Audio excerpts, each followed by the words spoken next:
Selo, Julius Malema, Ngizwe, the president of the Bangladesh.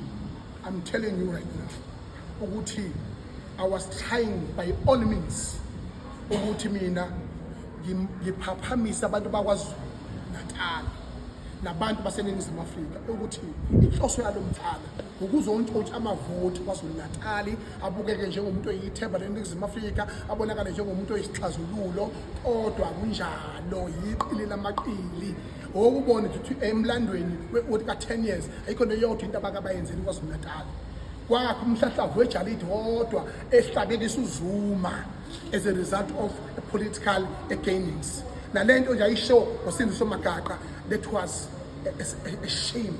That was a shame. Thina lasikhulunywa khona ngokwenhlonipho awukwazi ukuzobhosta umuntu engasekho ekade umfowenu uzothi umndeni wakhe umuntu